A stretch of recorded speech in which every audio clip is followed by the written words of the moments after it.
Hello guys, कैसे हैं आप लोग? आई होप आप लोग सब बढ़िया होंगे। तो आज इस वीडियो में हम पूरा डिस्कस करेंगे सलाइवरी ग्लैंड के बारे में, कैसे सलाइवा बनता है, उसके मैकेनिज्म क्या होता है, जो सलाइवा बना उसकी प्रॉपर्टी क्या है, उसकी कंपोजिशन क्या है, ठीक है, फंक्शन क्या होता है सलाइवा का। अगर मुझसे पूछोगे, एग्जाम आ रहा है आपका, आपको नहीं मन कर रहा पूरी वीडियो देखने का, आप बस ये रट लेना, फंक्शंस ऑफ सलाइवा।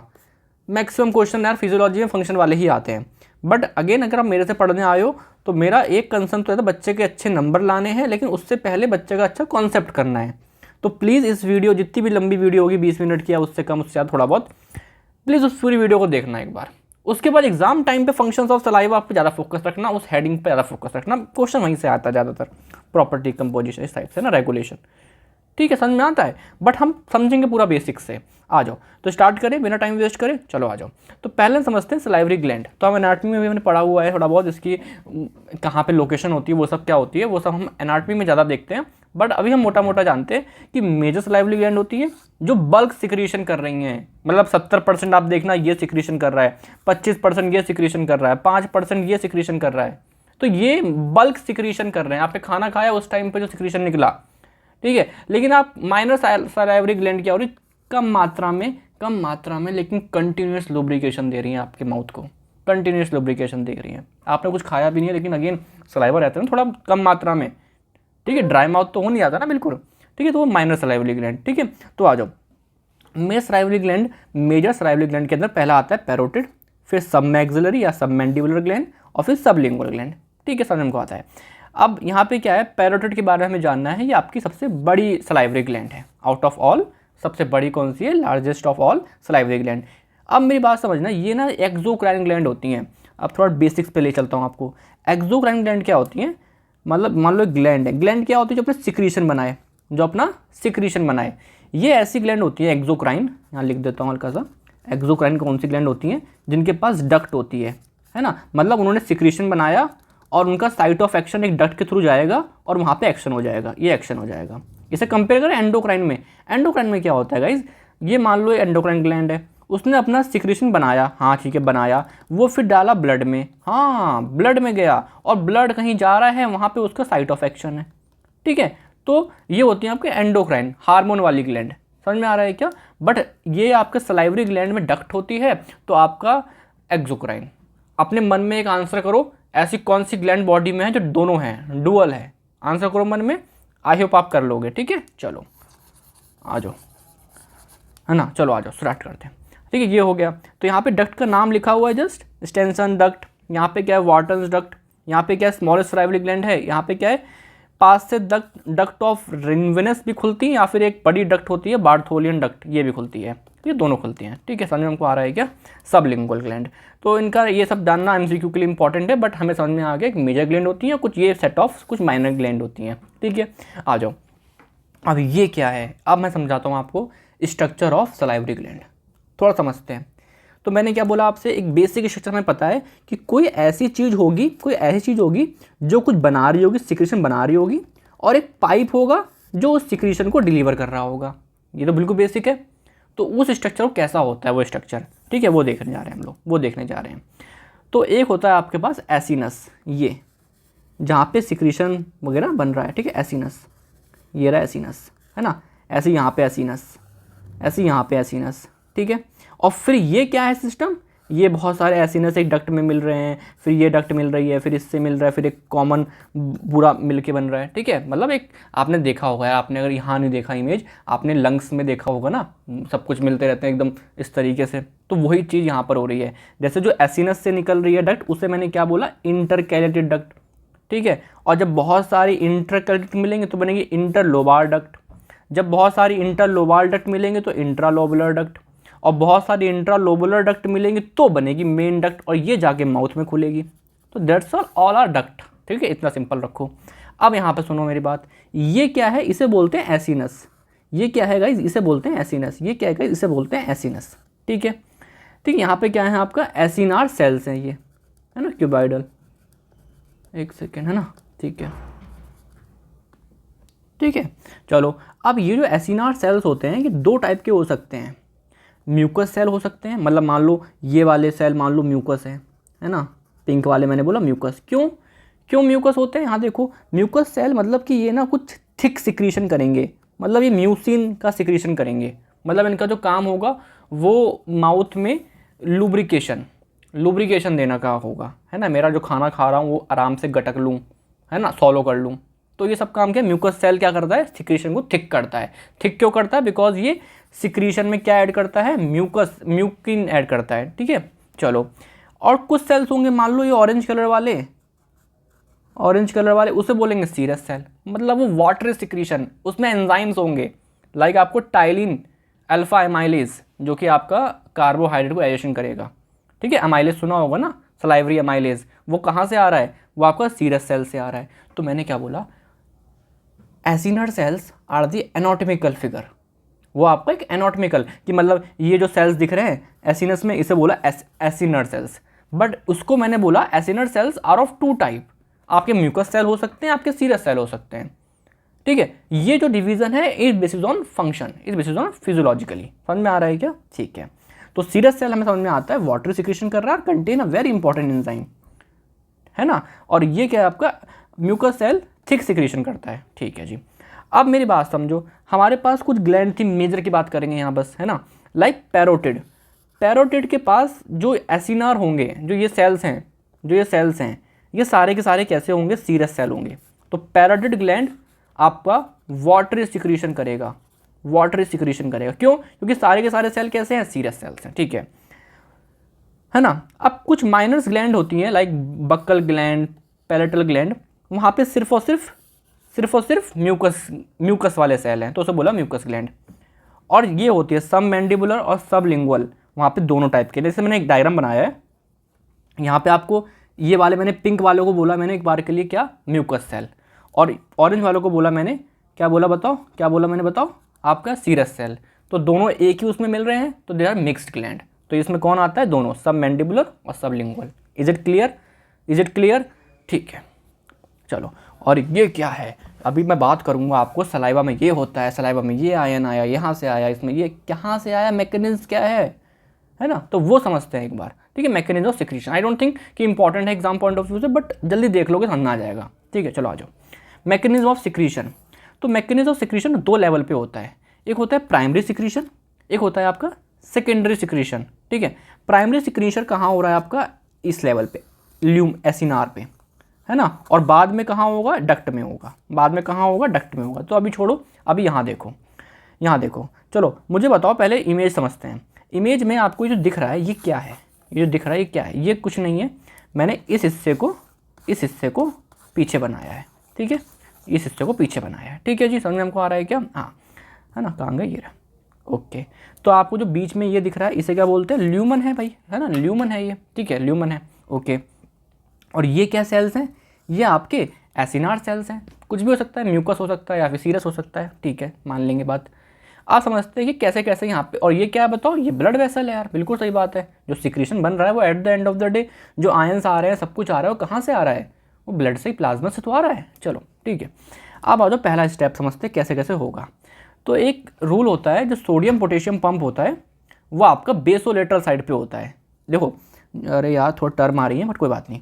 जैसे मैंने बोला ये जो साइड है इसे बोलते हैं ल्यूमन, क्योंकि ल्यूमन की तरफ है, और जो इसके अपोजिट वाली साइड उसे बोलेंगे बेसोलेटरल, अगल बगल वाली भी बेसोलेटरल साइड। तो उस साइड पे एक पंप होता है सोडियम पोटेशियम पंप, ये याद रखो हमेशा, सोडियम पोटेशियम कहाँ मिलेगा, बेसोलेटरल साइड में मिलेगा, ठीक है। तो पहला स्टेप क्या करेगा, एक्टिवली, है ना, पंप है एक्टिवली करेगा, ऑब्वियस सी बात है।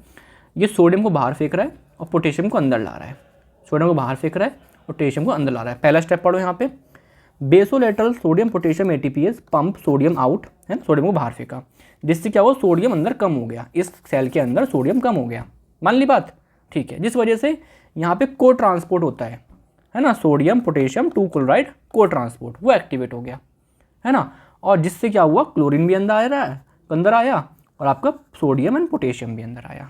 समझ में आ गया, है ना। तो ये हो गया। अब ये क्लोरीन अंदर आ गया, तो क्या हुआ, क्लोरीन मूव्स इनटू ल्यूमन, है ना। अब क्लोरीन यहाँ से कहाँ जाएगा, ल्यूमन के अंदर आ गया, SCO3 नेगेटिव को लेके। मतलब क्या हुआ, इस इमेज को यहाँ लिखता हूँ, इसको वापस से बनाता हूँ, ये देखो, क्लोरीन भी अंदर गया नेगेटिव चार्ज, और SCO3 ये भी गया साथ में। अब बोलोगे SCO3 नेगेटिव कहाँ से आया, यार एक चीज़ होती है, आप लोगों ने पढ़ा होगा, पानी प्लस CO2, है ना, कार्बोनिक एनहाइड्रेट से H2CO3 बनता है। H2CO3 जब टूटता है तो HCO3 नेगेटिव और हाइड्रोजन, तो ये हाइड्रोजन जो है ये तो ब्लड में चला गया और बफर वाला काम करेगा। जो HCO3 नेगेटिव है ये यहाँ चला गया। ठीक है, इतना डिटेल में नहीं बताना, मैं बस बता रहा हूँ क्या हो रहा है। ठीक है, चलो अब देखो, समझो मेरी बात। अब ये क्लोरीन अंदर आ गया, है ना, पोटेशियम भी अंदर आ रहा है। अंदर क्लोरीन और HCO3 नेगेटिव जो अंदर आएंगे ना, अंदर नेगेटिविटी बढ़ रही है। ल्यूमन में क्या बढ़ रही है? नेगेटिविटी बढ़ रही है। तो जो पोटेशियम है ये, सॉरी, जो सोडियम है ये पैरासेलुलर ट्रांसपोर्ट करेगा। What do you mean by paracellular transport? In between the cells, मतलब यहाँ से ट्रांसपोर्ट करेगा। यहाँ से सोडियम भी अंदर आ गया, यहाँ से सोडियम भी अंदर आ गया, यहाँ से सोडियम भी अंदर आ गया। ठीक है, मतलब जो क्लोरीन आ रहा है ब्लड से वो भी ऐसे ऐसे अंदर आ गया, अंदर, और जो सोडियम है वो भी ऐसे करके अंदर आ गया। मतलब at the end of the day blood वाली चीज़ें ही अंदर यहाँ पर आ रही हैं। रास्ते अलग अलग हैं, एक बार रिवाइज कर दूंगा आखिरी में। क्लोरीन ऐसे आ रहा है, ऐसे आ रहा है अंदर सेल के, और सोडियम जो है वो बाहर पैरासेलुलराइजेशन से आ रहा है, और जहाँ सोडियम जा रहा है उसके पीछे पीछे पानी चला आ रहा है, ऐसे करके भी, और यहाँ से भी, है ना, एक्वापोरिन्स वगैरह से भी, तो पानी भी अंदर आ गया। समझ में आया? अब मान लिया एक बार के लिए, ख़त्म करता हूँ फिर रिवाइज कराता हूँ। अब मान लो एक बार के लिए ये वाला सिक्रीशन, ये वाला सेल जो है वो कौन सा वाला सेल मान लो? सीरस सेल है। तो यहाँ पे क्या होगा? ऐड होगा एंजाइम्स लाइक टाइलिन वगैरह, है ना, और चीज़ें। ठीक है, जैसा लिखा हुआ है सलाइवरी अगर सेल है तो अल्फा एमाइलेज, है ना, अल्फा अमाइलेज। ठीक है, अगर म्यूकस सेल होता है तो म्यूसिन ऐड होता जाता। समझ में आ रहा है क्या? Depending upon cell. ओके, एक बार दोबारा से करूँ सिंपल। चलो अब ऐसा करते हैं, ये वाला सेल लेते हैं और यहाँ समझाता हूँ, है ना, ये वाला सेल लेते हैं। तो पहला मैंने क्या बताया, ये पंप ने सोडियम ब्लड में फेंक दिए, पोटेशियम अंदर ले लिए। ठीक है, समझ में आ गया? हाँ, जिस वजह से यहाँ पे जो एक्सचेंजर है उसने सोडियम को अंदर डाला, पोटेशियम को भी अंदर डाला, और 2 नेगेटिव यानी कि 2 क्लोराइड को भी अंदर डाला। ठीक है, अब इस सेल के अंदर HCO3 नेगेटिव पहले से ही होगा, बिकॉज वो ये रिएक्शन बताई मैंने। ठीक है, जिस वजह से ये जो क्लोरीन है और जो HCO3 नेगेटिव है ये सब यहाँ आ जाएंगे, है ना, मतलब क्लोरीन भी अंदर आ गया और HCO3 नेगेटिव भी अंदर आ गया, पोटेशियम भी आ गया यहाँ से। ठीक है, और जो सोडियम है वो पैरासेलुलर आ गया, और जो पानी है वो दोनों तरीके से आ गया, सोडियम पीछे पीछे भी आ गया और यहाँ से भी आ जाएगा। ठीक है जी, क्लियर हो गया?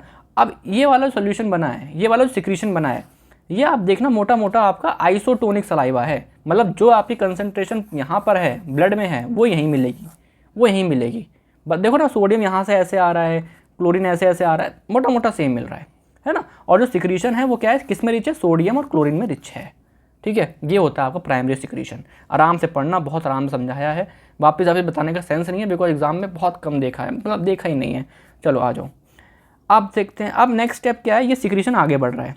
ठीक है, तो यहाँ पे भी सेल्स होंगे, डक्टल सेल्स। ठीक है, तो एक डक्टल सेल को मैं लेता हूँ, यहाँ पे मान लो इसको लिया मैंने, जूम कर रहा हूँ। ठीक है, जूम कर रहा हूँ, तो एक साइड होगी ल्यूमिनल, ये वाली साइड ल्यूमिनल, मतलब कि इधर वाली साइड, है ना, तो ये इस तरफ है। ठीक है, समझ में हमको आ रहा है। और एक है बेसोलेटर, मतलब वही चीज़, इधर वाली साइड। ठीक है, चलो फिर से वही बात, बेसोलेटरल पे कौन सा वाला पंप मिलता है? Sodium potassium pump. तो सोडियम को बाहर फेंक रहा है ना, पोटेशियम अंदर फेंक रहा है। अब डक्टल सेल्स में क्या होता है, एक पंप होता है, ये एक्टिवली, ये बहुत इंपॉर्टेंट वर्ड है, एक्टिवली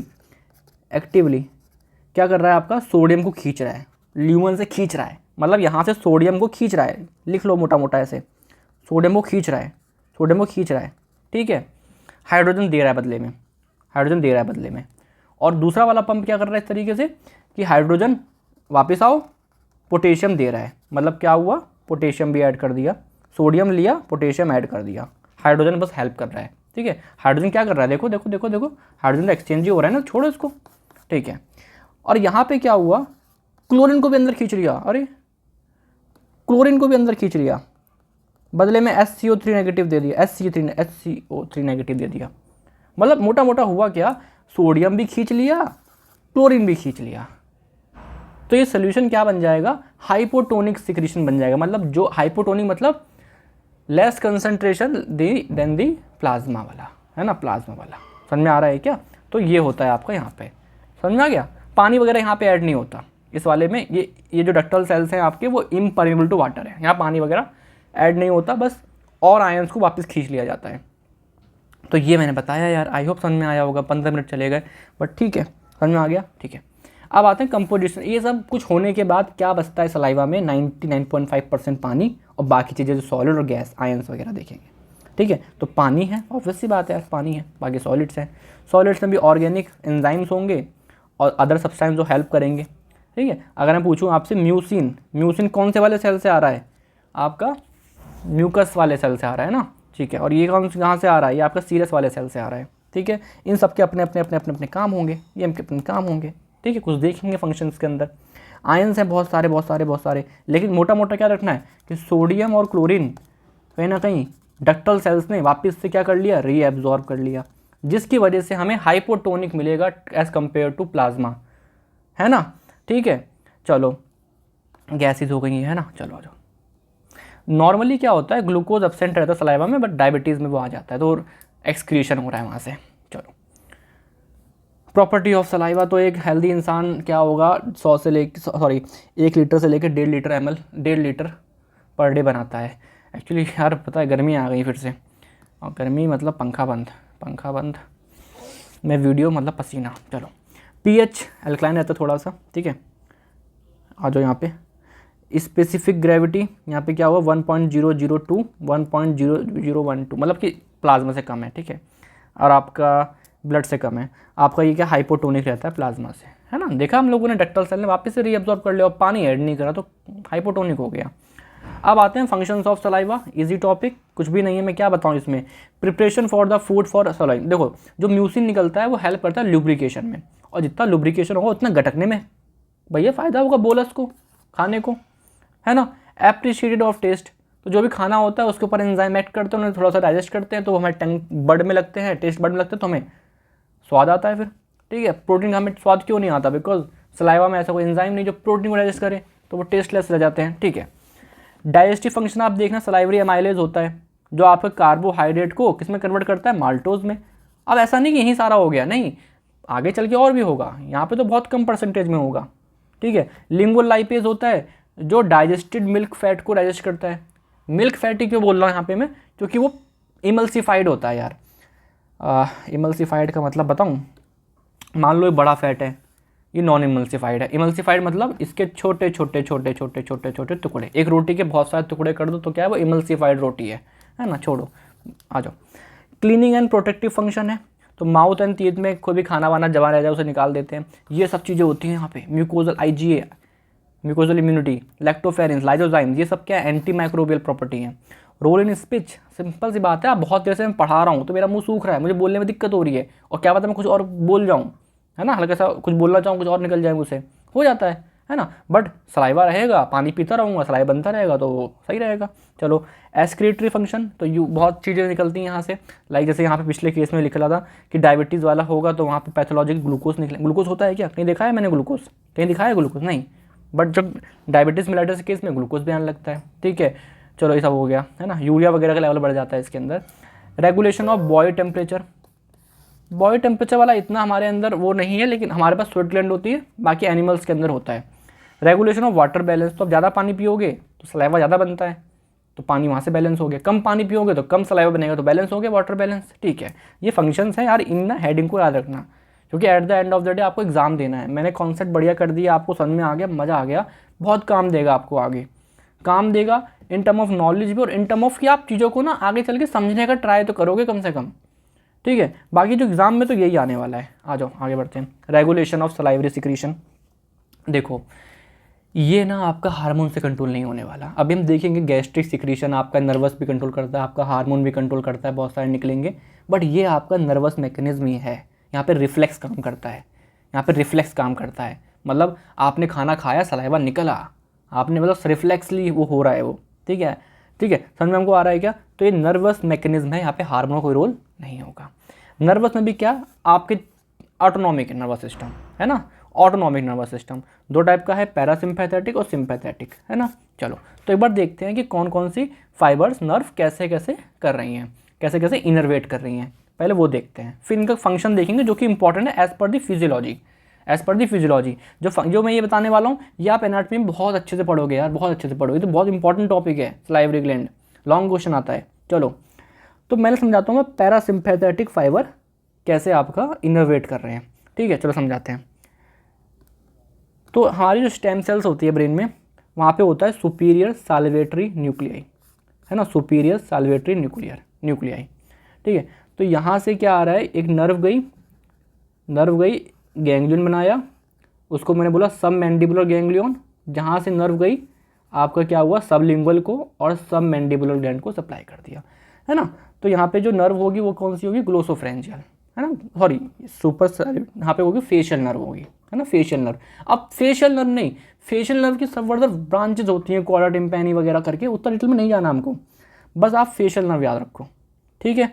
चलो, है ना, यहाँ पे याद करो इंफीरियर सल्वेटरी न्यूक्लियाई है, वहाँ से नर्व आई, एक गैंग्लियन बना, यहाँ पे नाम लिखना भूल गया बट लिख लो, ओटिक गैंग्लियन, है ना, ठीक है। तो यहाँ पे क्या हुआ, ये सप्लाई कर रही है पैराटाइड ग्लैंड को। तो आपको ये समझ में आना चाहिए कि जो सुपीरियर सैल्वेटरी न्यूक्लियाई है यहाँ पे 2, और यहाँ पे जो इंफीरियर सैल्वेटरी न्यूक्लियाई है यहाँ पे ये, ठीक है। यहाँ पे क्या ग्लोसोफेरेंजियल नर्व है, ये ब्रांचेस वगैरह होंगी बट समझ लो बस मोटा मोटा, ठीक है, समझ में हमको आ गया। तो ये तरह की 2 इनर्वेशन है ना। अब समझना मेरी बात को, ऐसा नहीं है कि सुपीरियर सैल्वेटरी न्यूक्लियस कहीं से कमांड तो आनी चाहिए, तो ये हमारे जो टेस्ट बर्ड्स होते हैं, टंग के थ्रू सप्लाई जा रही है सुपीरियर सैल्वेटरी न्यूक्लियाई, या फिर हायर सेंटर लाइक आपका ब्रेन में हाइपोथैलेमस वगैरह, हमने खाने के बारे में सोचा सिर्फ, हमारे टंग पे कुछ नहीं है, या फिर सब सुना, तो ये हायर सेंटर में गया सुपर सैल्वेटरी न्यूक्लियाई और इंफीरियर सैल्वेटरी न्यूक्लियाई, और फिर ये रास्ता। तो रिफ्लेक्स में ये तो होता है कि पहले आपका एफरेंट कुछ लेके जाएंगे, फिर ईफरेंट ऐसे करेंगे, समझ में आ रहा है क्या। तो ये क्या है आपका, ये स्टिमुलस है। स्टिमुलस आपका जीप पे भी हो सकता है और आपका हायर सेंटर पे सोच रहे हो, है ना, तब हो रहा है। उसके बाद क्या होगा, ये सुपीरियर सैल्वेटरी न्यूक्लियाई, इंफीरियर सैल्वेटरी न्यूक्लियाई, ये आपने एनाटॉमी पढ़ी होगी ना, तो ये नाम ठीक समझ में आ जाएंगे, ठीक है। फिर यहाँ पे गया ये जो नर्व है, क्या नाम है आपका, फेशियल नर्व, और यहाँ पे क्या हुआ, ग्लोसोफेरेंजियल नर्व, ठीक है। चलो, सिम्पैथेटिक फाइबर कहाँ से निकल रहे हैं, T1 से T3 स्पाइनल कॉर्ड सेगमेंट से निकल रहे हैं, नथिंग इंपॉर्टेंट। तो ये पेज आप एनाटॉमी में बहुत अच्छे से पढ़ोगे। आ जाओ आप इतने फंक्शन, जो पैरासिम्पैथेटिक है ना, वो वहाँ पे क्या कराएगा, वैसो डायलेशन, मतलब जो यहाँ पे ये है, क्या है, ये है, क्या है, ये वैसो डायलेशन। वैसो डायलेशन में से क्या होगा, जो सिक्रीशन बहुत बढ़ जाएगा, ये सिक्रीशन बढ़ जाएगा, वैसो डायलेशन हुआ तो वहाँ का जो सलाइवा होगा वो कैसा होगा, rich in watery large amount of water, because वहाँ पे वाइसोडाइलेशन हुआ है। और भी मैकेनिज्म होते हैं बट ये समझना, पैरासिम्पैथेटिक सिस्टम आपके सलाइवा को वाटरी करता है, और सिम्पैथेटिक सिस्टम आप वहाँ पे वैसो कंस्ट्रिक्शन करेगा, तो वहाँ पे क्या कराएगा, वो आपका रिच इन थिक एंड मतलब कि म्यूकस ज़्यादा बनवाएगा, है ना, thick and rich in organic constituent.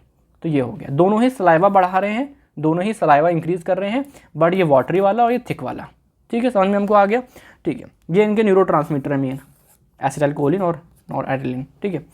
आप ये समझो, रिफ्लेक्स मैंने बोला था, रिफ्लेक्स होता है ये आपका मैकेनिज्म, ये 2 टाइप का रिफ्लेक्स होता है, बहुत आसान है समझने के लिए, अनकंडीशन रिफ्लेक्स और एक होता है कंडीशन रिफ्लेक्स। अनकंडीशन रिफ्लेक्स यानी कि जो बचपन से प्रेजेंट है आपके अंदर, मेरे अंदर बचपन से प्रेजेंट है, ठीक है। कौन सा वाला होता है, ये जीभ में रखा है कुछ खाना, कहाँ रखा है, जीभ में। जब आपने कोई भी खाना आपने जीभ में रखा, छोटे बच्चे को भी, उसको कोई पास्ट मेमोरी नहीं चाहिए, उसे पास्ट लर्निंग नहीं चाहिए, तो वो सिंपल सा आपने यहाँ पे, है ना, यहाँ पे आपने खाना रखा, मतलब टंग पे, तो ये वाले मैकेनिज्म से आपका रिफ्लेक्स हो जाएगा। इसे बोलते हैं हम क्या, अनकंडीशन रिफ्लेक्स। यहाँ पे present from the birth, stimulus क्या है, बस माउथ पे रख दो, मतलब कि फूड इन माउथ, तो अपना काम करेगा। कंडीशन रिफ्लेक्स जो कि एक्सपीरियंस से आता है, जैसे आपने कुछ खाने का नाम सुना हुआ है, मान लो कोई भी अच्छा खाना बोल दो, है ना, लाइक मेरा फेवरेट अगर मैं खाऊं तो मान लो पाव भाजी, है ना, पाव भाजी, तो मैंने सुना और मैं लास्ट टाइम खाया था, उन्हें याद किया, है ना, और ये सब सोच सोच के मेरे मुंह में पानी आ गया। इसके लिए मुझे कुछ एक्सपीरियंस चाहिए ना, एक्वायर्ड, तो मतलब यहाँ पे क्या, हायर सेंटर ब्रेन, बस सोचा मैंने और ये मैकेनिज्म हो गया।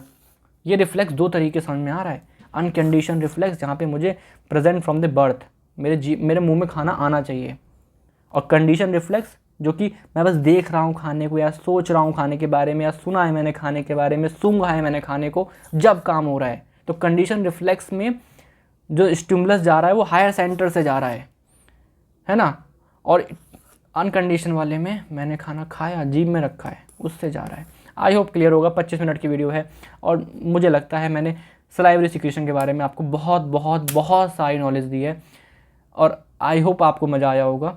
ठीक है, इतना ज़रूर लेक्चर लगाया करो आप प्लीज़। मेरे से जब पढ़ते हो, एग्ज़ाम के टाइम पे पढ़ते हो, प्लीज़ अपने जूनियर को बताना, है ना। अभी तो मैं जब वीडियो रिकॉर्ड कर रहा हूँ, बच्चा ढूंढता है मुझे एग्ज़ाम के टाइम पे, फिर वो कॉन्सेप्ट को कॉम्प्रोमाइज़ करता है।